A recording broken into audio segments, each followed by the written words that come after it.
I am an introvert, and I love it. And I'm not alone.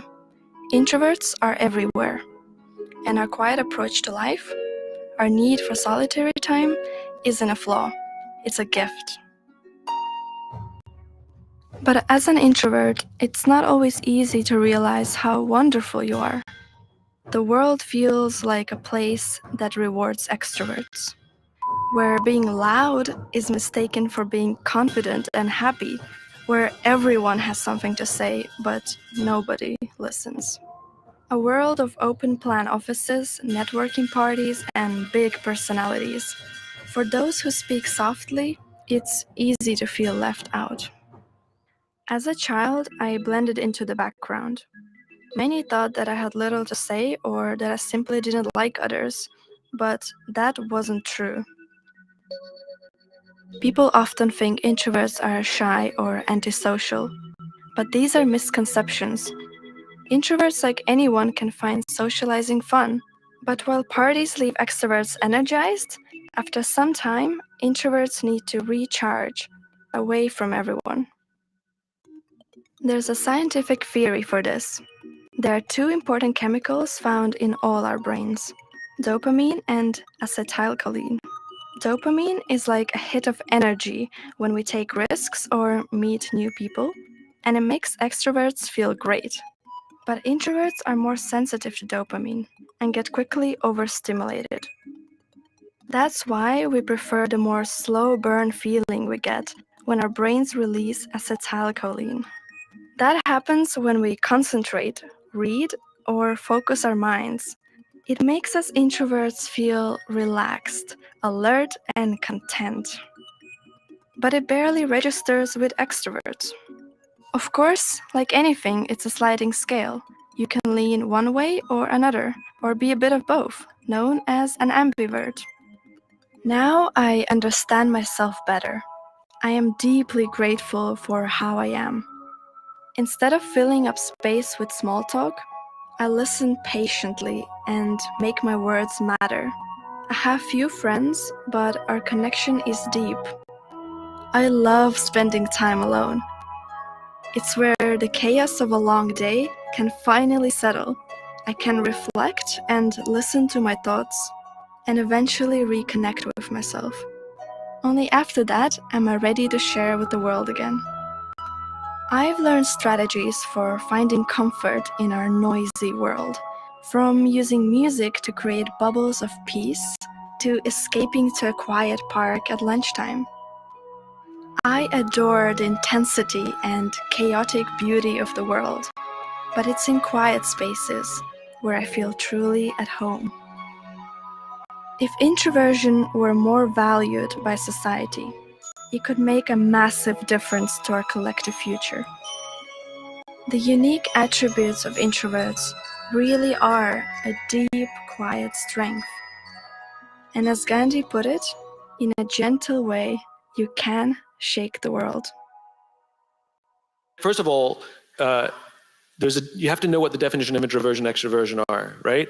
Socially awkward is not, I know socially awkward extroverts, right? It's not if you're uncomfortable, it's not social awkwardness, that's not introversion. I like, in terms of, it's Susan Cain's definition, it's about energy, which is an introvert loses energy from social interaction, an extrovert gains energy from social interaction. So an introvert wakes up in the morning with 5 coins, every social interaction they spend a coin, at the end they are depleted.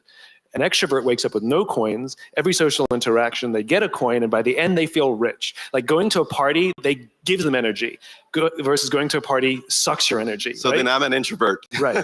So I'm a big introvert, right? And what I have learned is I have a big personality, but I'm still an introvert.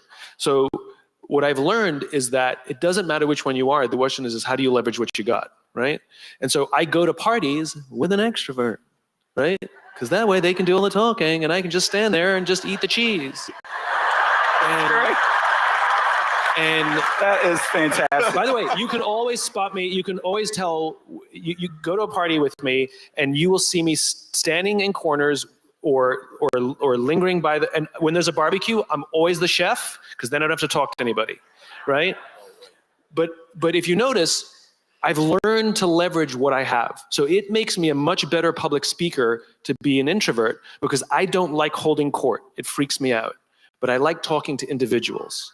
So you'll notice when I speak, I talk to you, and then I talk to you, and then I talk to you, and I give everybody a whole idea or a whole thought, which actually what I learned helps me actually connect with an audience much better. But it's because I'm an introvert.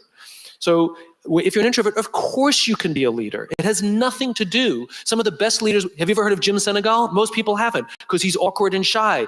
He's a phenomenal leader. He's the founder and former CEO of Costco, right? Like there's phenomenal leaders. Richard Branson, introvert. He's really awkward, right? Like these are phenomenal leaders who are all introverts, right? But the one thing they all have in common, whether you're extroverted or introvert, is undying belief in your cause, right? And the charisma is not how much energy you have. The charisma is how much you're willing to devote to that. And if it's all of it, you have charisma, you have leadership capacity. Good evening, everybody, and welcome to another edition of Speak Your Mind, the show that allows you, the viewer, wherever it is that you watch us, to sound off, to speak your mind, to let us know what's inside of that brain of yours regarding any topic, every topic, and all the topics that we have every single night. And so today, we are talking to you, introvert, or you, extrovert, or whatever vert you want to be called. The question that we're asking everybody now, who contributes more to personal happiness, or what would contribute more to personal happiness and overall social well-being? We already opened up the poll, Miss Audrey, and this person can definitely cast their vote now. Throughout the whole program, we're going to be reading their comments, correct?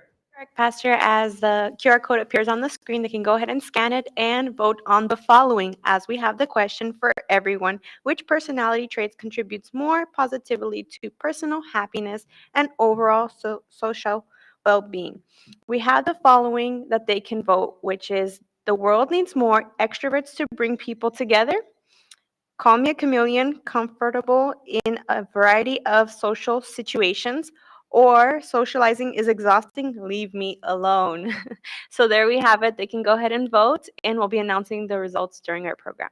Perfect. And maybe you're watching us right now and you go, what is an introvert? Maybe this person, Lupita, who's watching us right now, they go, what is an extrovert? How do I know which one I am? Do we have the definition, Lupita? Yes, good evening. We definitely have the definitions to both of them. An introvert is a shy, reticent person, right? Someone that obviously doesn't talk much. And we have an extrovert who is an outgoing, overtly expressive person. So maybe you define yourself as either one of these, and it's okay to be both or one. So those are the definitions of these two words. You can be both. You can be an introvert and an extrovert. Yeah, it's called an amnivert, I think. Now you're making up words. But anyway, we'll be back with all of you guys. I think we already have our first caller. Let's see if we can connect Carolina right now, who is on the line. Let's see if we pull her through. Miss Carolina, can you hear me? Yes, Hello? sir, I can hear you. Miss Yes, Carolina? I can hear you. No? Yes, Yes. Can you hear me now? yes, I can hear you. Perfect. Miss Carolina, we're asking, well, first and foremost, let me ask you, do you consider yourself an introverted person or an extroverted person? Oh man, I think I can be a little bit of both, but towards the introverted. I think I can. I try, but I feel like I tend to go towards the introverted. And why would you say that? I think personally, I think I used to be like a really outgoing, extroverted person, but over time, I kind of started keeping to myself, and I felt more comfortable like that. I know there are situations where even though I don't feel comfortable, I kind of have to go and talk. You know, responsibilities kind of force you into that, into communicating and socializing. But if I'm being honest, there are times where I kind of like to shrink back into my little bubble, like kind of only come back when necessary. Like there are I like to have my space. Now, Carolina, I really do appreciate the honesty and the transparency. Do you think like you said, you go back to your little bubble, do you think in any way, shape, or form that can kind of stop you from certain opportunities that can maybe even hinder your happiness a little bit? I think there are times where it can. I think there are times where I notice that I have to push myself, because if I don't, I'll be missing opportunities, whether they're at school, at work, even with friends or family. I realize I do have to kind of push myself to take advantage of these opportunities, because if I don't, I'll be missing out, or I could even be looked at as rude, or there are times I kind of have to push myself if I don't feel like that. Now, Carolina, let's say there's somebody who's watching us who's an introverted person, and they go, I feel like I need to be a little bit more out there. I feel like I need to be a little bit more expressive. I need to be an extrovert. Or maybe there is an extrovert who was just like you, and they're slowly going or fading into becoming someone who's more introverted. What would you say to them? Do you think there's something that can kind of help or maybe even balance out the things that we face nowadays? Yes, definitely. I think it's very important to kind of have a balance. I think there are times where it's good to express ourselves, share our opinions, kind of like the video said, be very like a leader, especially in a professional environment. But there are times where we kind of have to, hold back. Not our opinion isn't always the most important thing. So I think it's very important for that person who is either very expressive, kind of know when to hold back, know where their limit is, and for that person that's a bit quieter, that's a bit more introverted, to push themselves and know that there are times that they are going to have to speak up. If not, they'll be kind of held back. Spoken like a true experienced intro/extroverted person. Carolina, thank you so much. Have a good night, okay?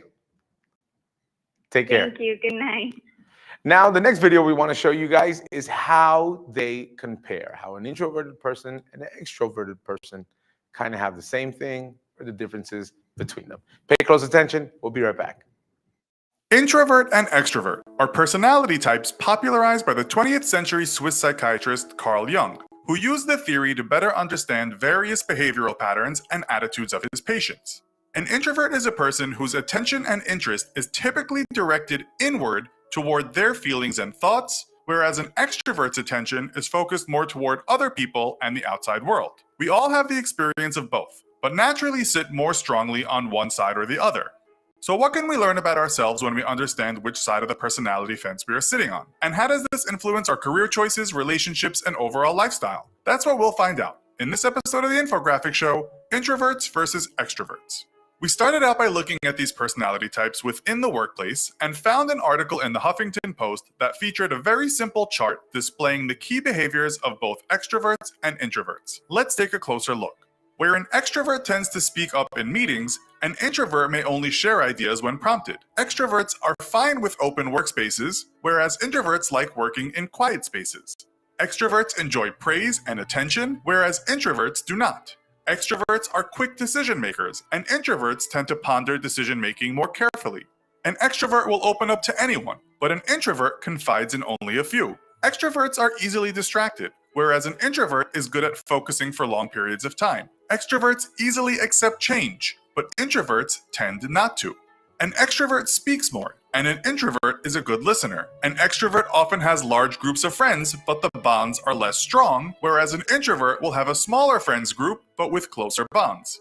Extroverts enjoy group conversations, whereas introverts enjoy one-on-one communication. And extroverts like to recharge by being social, with introverts preferring me time and staying home alone.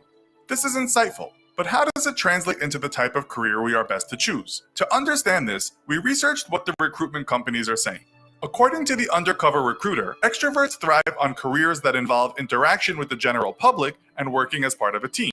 Some examples are lawyer, construction worker, event planner, entrepreneur, or police officer.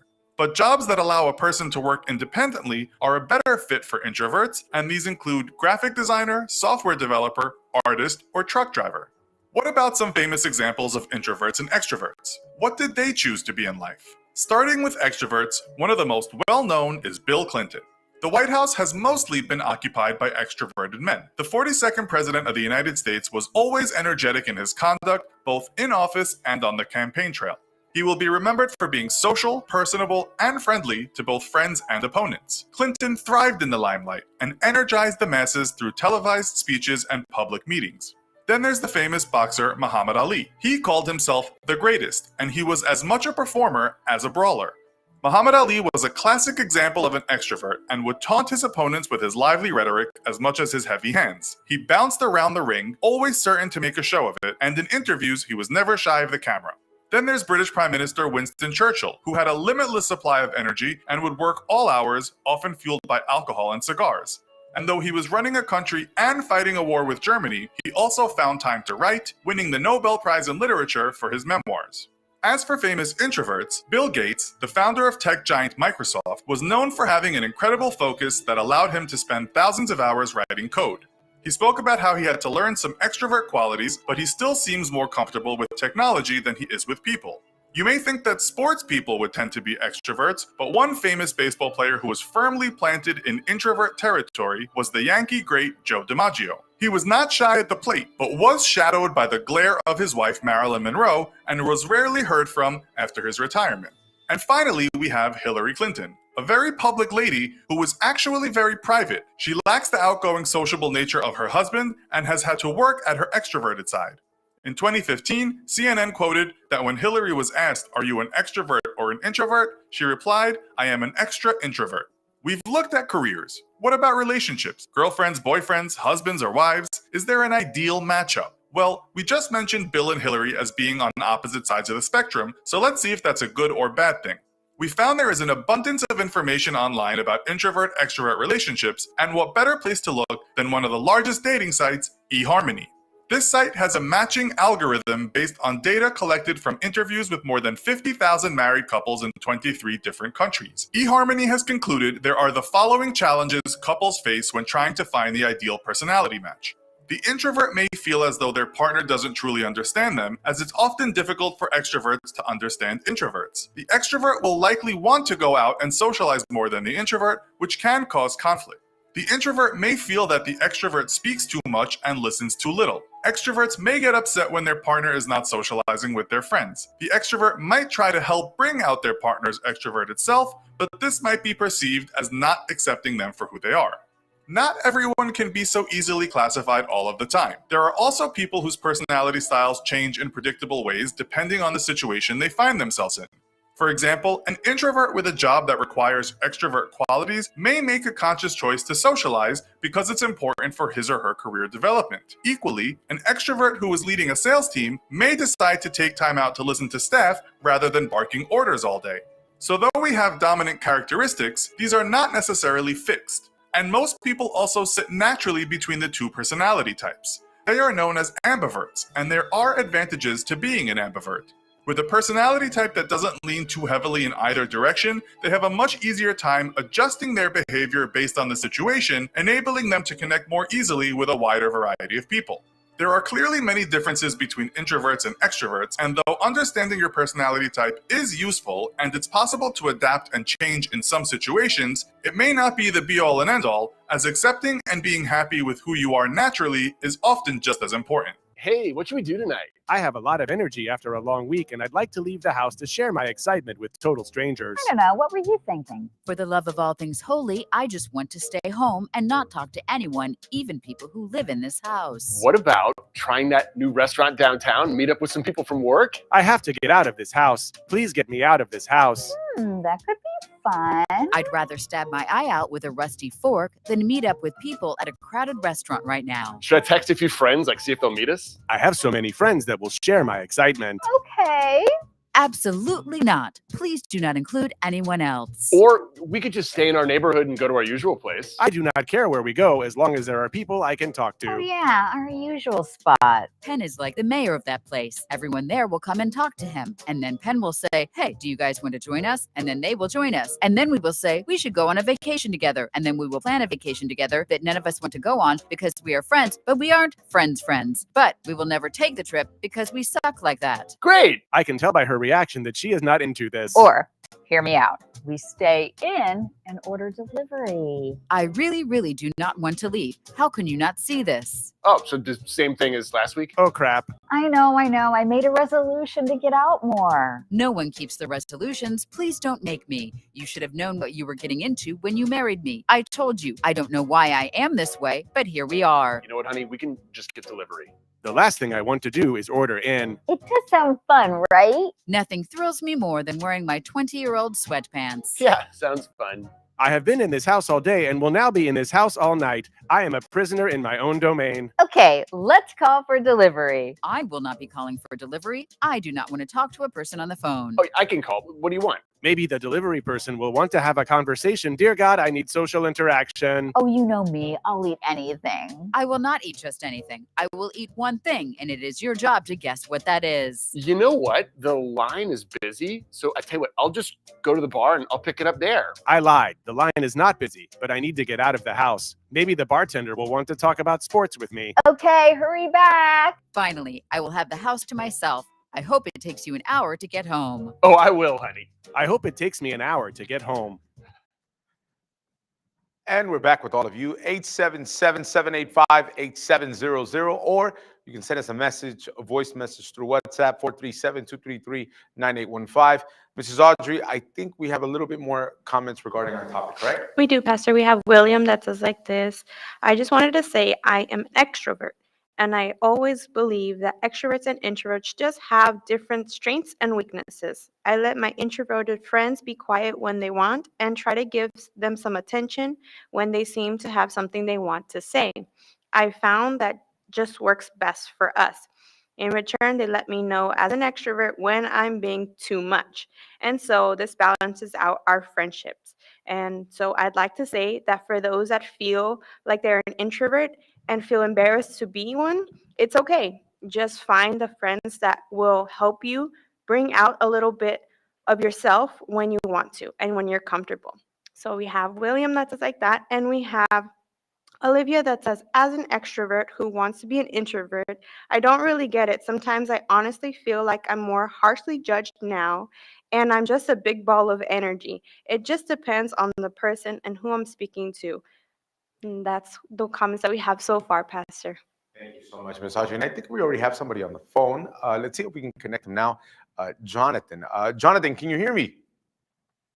Yes, I can. How you doing, Jonathan? Good in yourself? Good. Jonathan, we're asking everybody, well, first and foremost, let me ask you, do you consider yourself an introvert or an extrovert? I consider myself an extrovert. Okay, and why is that? Honestly, because I'm very social. I am very, very talkative. I like being around people. Honestly, I just don't find myself always alone, I'm always with someone, especially with my job, I'm always communicating with someone. I'm a salesperson, so I sell cars. So, you have to have that social skills to be able to talk to them, you know what I mean? Now, Jonathan, do you think in any way, shape, or form, being an introverted person, in other words, being the opposite of what you said you were, do you think that can kind of set you back? You think that can even lessen the probability of you being happy? Or do you think you being an extrovert can actually contribute more to that personal happiness? Honestly, it could be both ways, Being an introvert, it has its pros and its cons, Sometimes you want to be isolated from other people for some specific reason. But for example, like in a job, or you have a job interview, or you're trying to get a job in this place that you need that communication. Honestly, it's not really going to help the situation, especially because you're very, very to yourself, Yeah. So it doesn't really help the situation. Mm-hmm. And for example, like you said, I remember sometimes when we would interview people in the bakery where I used to work at, a lot of them sometimes would put on a front. They would say that they were a team player, but when it came to throw down, they would be away from everybody. They didn't want to talk to anybody. They didn't like communicating with anybody. They didn't want to be part of the team. And unfortunately, that hindered their progress. That kind of stopped them from growing within the company.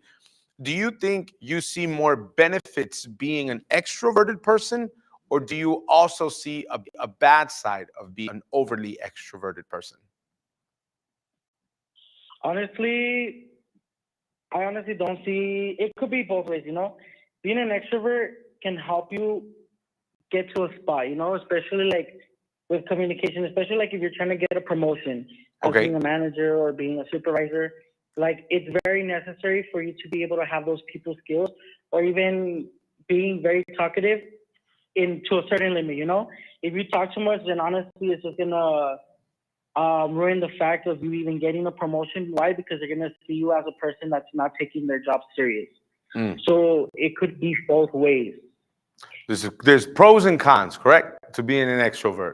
Yes, that's correct. Jonathan, Yeah. thank you so much for speaking your mind. Have a good night, okay? You too. Thank you. Take Bye-bye. care, take care. And Lupita, I think we have more comments regarding our topic. One of the videos that we saw right now was about a married couple, about somebody who wanted to go out and somebody who just wanted to stay home. And those little things, when you see couples, it's like an introvert and an extrovert. Do you think that kind of can stop them from going forward as a couple? I don't think so. I think there should be a equal balance between the relationship.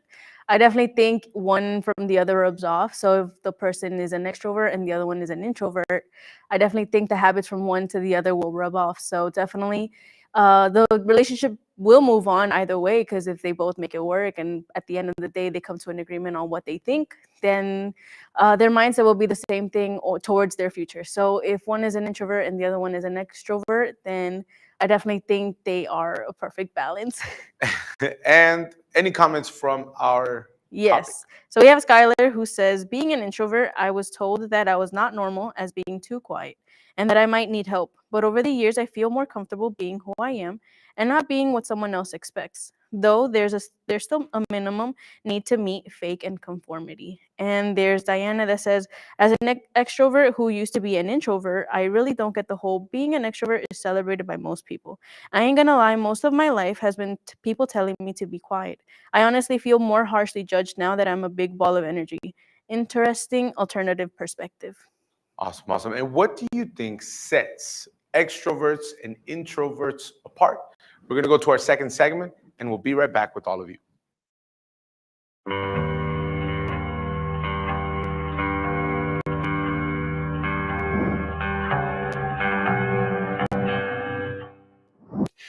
Does being around groups of people make you energetic, or does it exhaust you?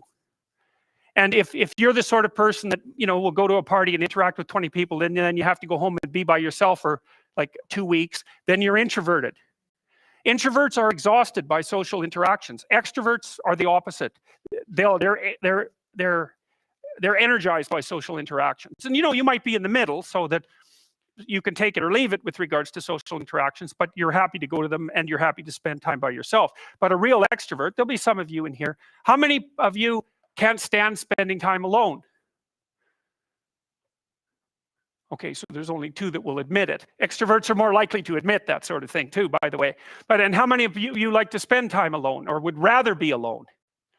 Okay, so there's a preponderance of introverts in this class, by all appearances. But that's a pretty canonical question for extroversion versus introversion. It's a very stable trait, by the way. It manifests itself early in life, and it's stable across the age span. Not completely.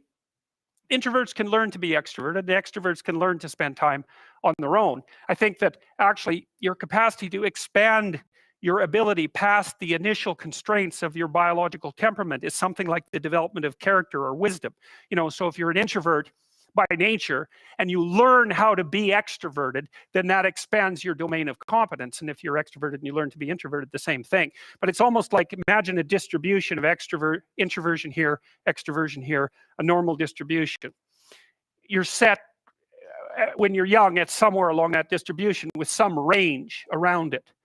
And I think what you do as you mature, if you develop your skills, is you expand that range, but you're set, the place at which you're set doesn't move that much. So, okay, so you can think about them as sub-personalities. You can think about them as frames of reference. So frame of reference would be something like, well, since you're extroverted, you value being with people. And so you're going to look at the world For example, if you're extroverted, you come into a room like this, you think, oh, look, it's a whole field of opportunity for social interactions. And if you're introverted, you think, well, maybe I'll go sit up in the corner and hope everybody leaves me the hell alone. I really don't like people. I'm sorry, I don't. That's just who I am. Talk to me about that. What do you mean you don't like people? I just don't like being around a bunch of people, and it's kind of ironic because I can go out in an arena full of 20,000 people and be all right with it. Only because I feel like I feel like I'm in this dome and I'm protected, you know. But you get me out in public or anywhere around a bunch of people, and I don't do well. Are you like antisocial, or is it I don't want to say a phobia? Is it just? It's not a phobia. No, I just don't. I get uncomfortable. You don't mix well with others for a shoot. No, I don't play well. And it's not like you're trying to be. That's just who you are. That's just who I am. That's why I live out in the middle of nowhere. That's why I got a 8-foot fence around my property. That's why I shut the gate when I come and go. That's just who I am. Let's look at the social homeostasis circuit through the lens of what's commonly called introversion and extroversion. Now, typically when we hear about introverts, we think about the quiet person at the party or the person that doesn't want to go out at all. And we think about an extrovert as somebody who's really social, the so-called social butterfly, who enjoys social interactions, is really chatty, is kind of a life of the party type person. That's the cliche, or the kind of pop psychology cliche. But actually in the psychology literature, that's not really the way it holds up. Many people who appear introverted are actually extroverted. The quiet person at a party could be an extrovert, except that they just don't talk very much. The characteristic of an extrovert is somebody that gets energy or feels good from social interactions. They sort of get a lift. And we can predict that that lift occurs because of some release of dopamine within their brain and body. And indeed, there's evidence for that. Neuroimaging studies support that. Other forms of neurobiological analysis support that as well.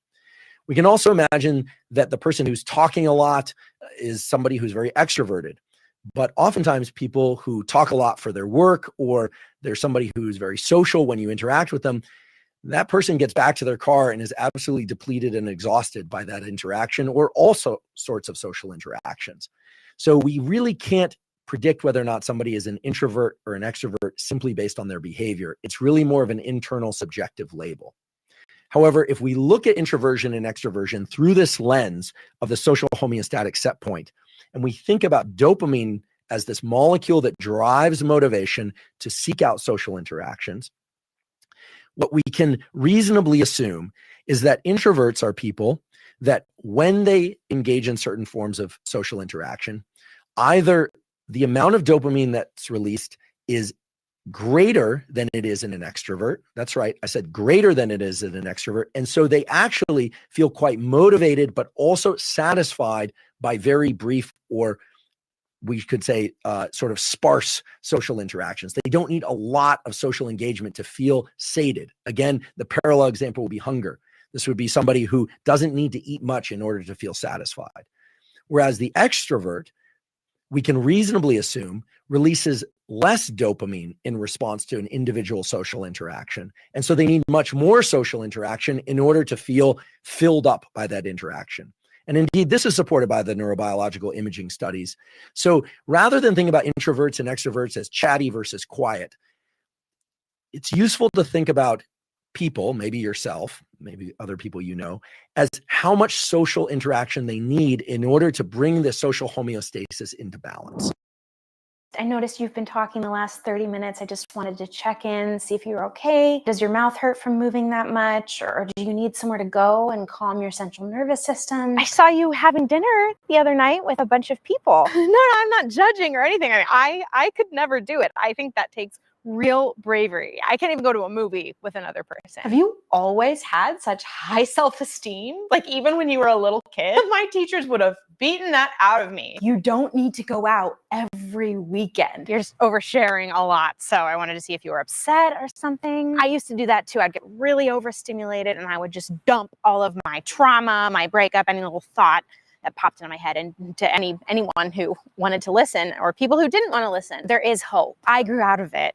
And I think you can too. Justin told me you volunteered to do public speaking. Are you feeling okay? Like feverish? Any weird rashes or anything? I heard shingles manifest in really strange ways. Spend a Saturday under a blanket with a book just curled up by the fire. I promise you it's gonna change your life. Therapy can do wonders for oversharers like you. Something wrong with your ears? Because you just don't seem to be listening to anything anyone's saying. Okay, can you tell me what Kyle just said just now? Or the book that I'm currently reading? I just talked about it.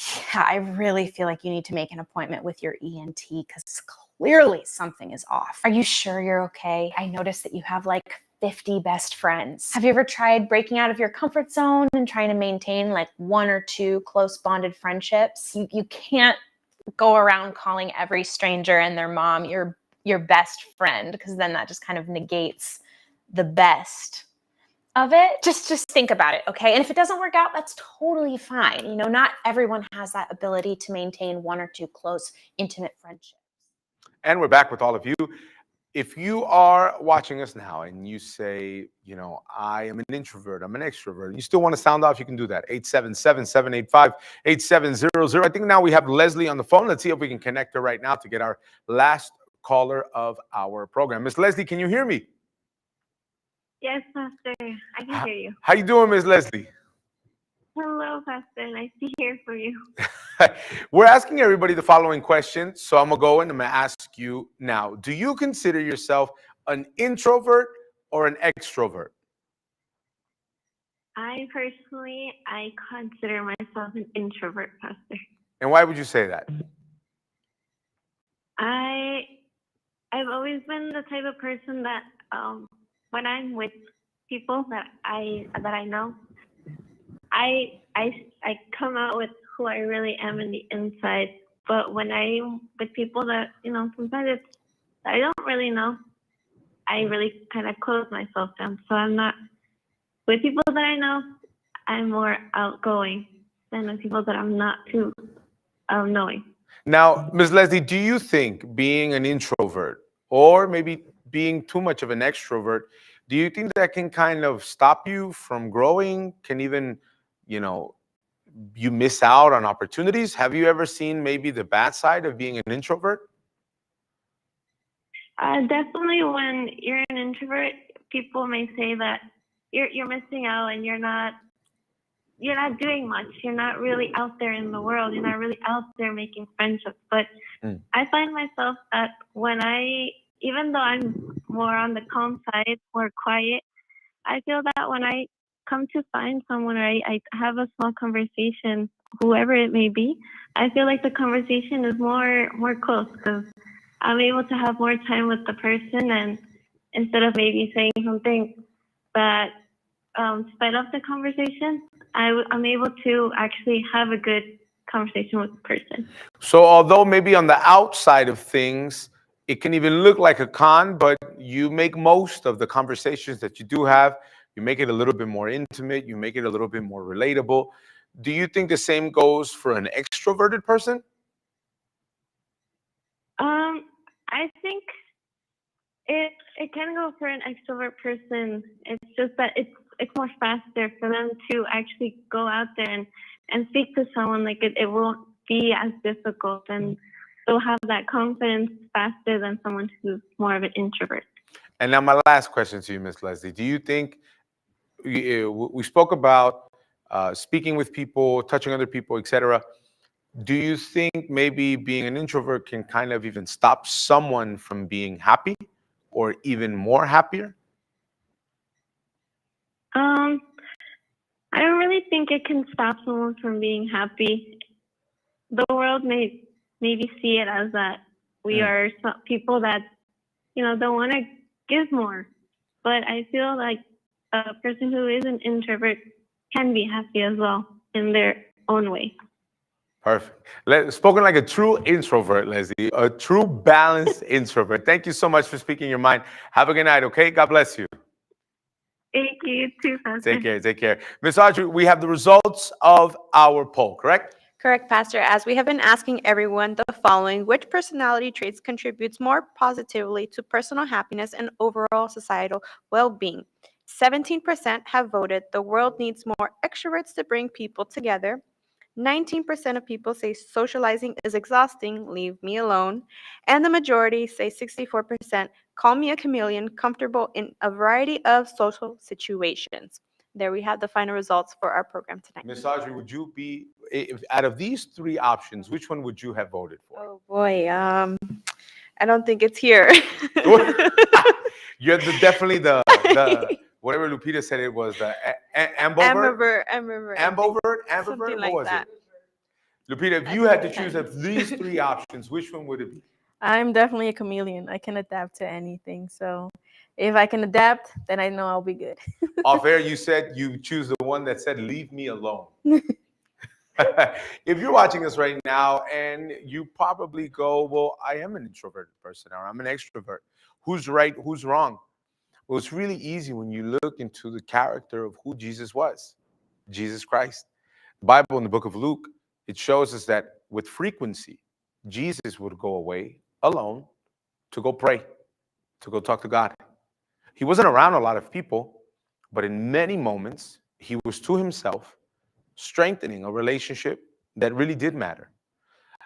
Unfortunately, a lot of people who don't have this mindset, they are alone with their own thoughts. And the thing is, me and you, we get thousands of thoughts every single day. Maybe even as you watch this right now, even in my head, I get different thoughts.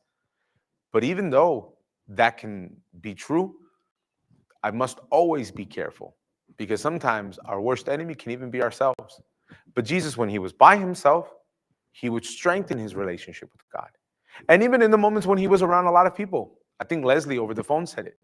People who are a little bit more extroverted, they're able to reach others faster. With Jesus, when he was with a bunch of crowds, well, a bunch of people, in a multitude of people, he showed his power. So if you're somebody who's watching us now, and there are moments where you say, Pastor, I just want to be alone. Well, in that moment that you feel alone, gather your thoughts, talk to God. In that moment that you say, Pastor, I take charge of a lot of people, my family, my coworkers. What do I do? Well, in that occasion, you rise to it and you show the power of God. So if you're watching us right now and you're somebody who you already participate of a church, you're somebody who maybe you call yourself a believer, yet you haven't seen that power yourself. First and foremost, what we want you to do now where you are is to ask God. You look, you pray to God. Because especially if you're alone right now, do what Jesus did. In the book of Luke, with frequency, Jesus would go away and pray. So after this testimony, I want you to take advantage. I want you to go into the bathroom or go into your room or wherever you are, and I want you to make a prayer. Strengthen yourself in these moments that you have. And if you're watching us now and you say, Pastor, I'm in need of a miracle. I've been suffering for so long. Well, then that's where you use that faith and you leave where you are to be here with us this Sunday at 10 o'clock in the morning in our gathering of faith in miracles all around Toronto. And it doesn't matter where you watch us from, whether it's Markham, Etobicoke, if I even pronounced it right, whether it's Kensington Market, whatever area here in Toronto, and you want a way out, you want to stop suffering, we're located here in Toronto, 2420 Dufferin Street. If you want, you can even take a photo right now of how we look on the outside. We're right there on the corner of Bowie Avenue, and we're about a block and a half from Eglinton Avenue. The moment you see that place, you're going to walk in and you're going to notice a change. You can take the 29 bus, the 929 bus, and you're going to be right there in front of our building. This Sunday, 10 o'clock in the morning, okay?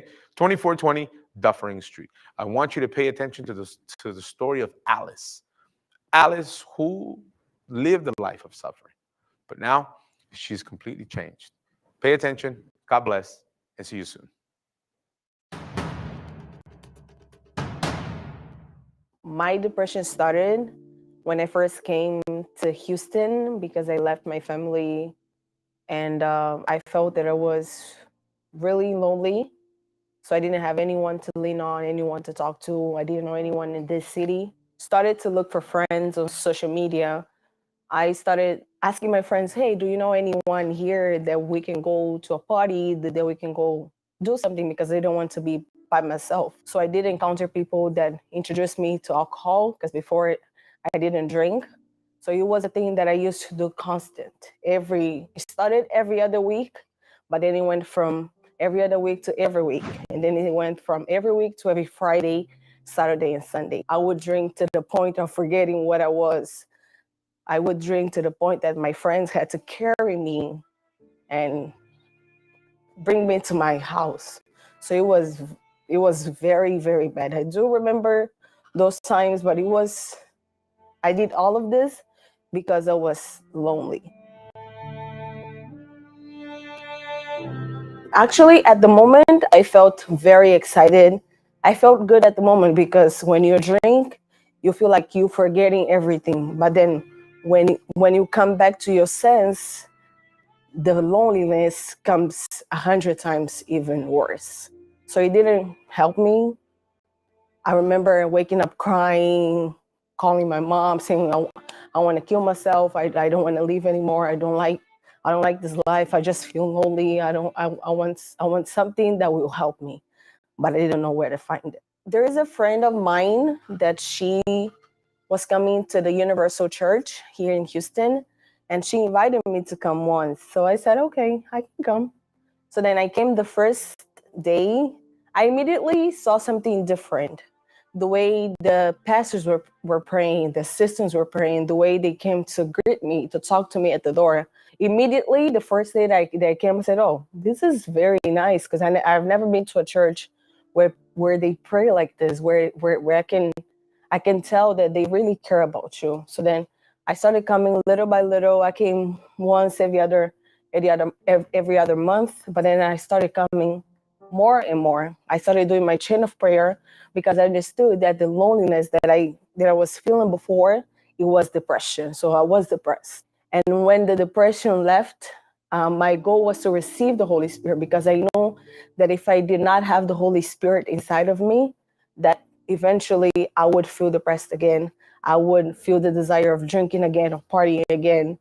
So then when I received the Holy Spirit, it was the greatest joy that I have received in my life. Inside of me, I feel inside I have peace. So I think the word itself that I can describe is that I have peace. I can sleep at night. I don't have to worry about tomorrow.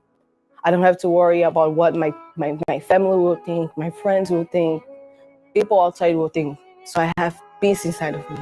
The world can collapse, but inside of me, I have peace.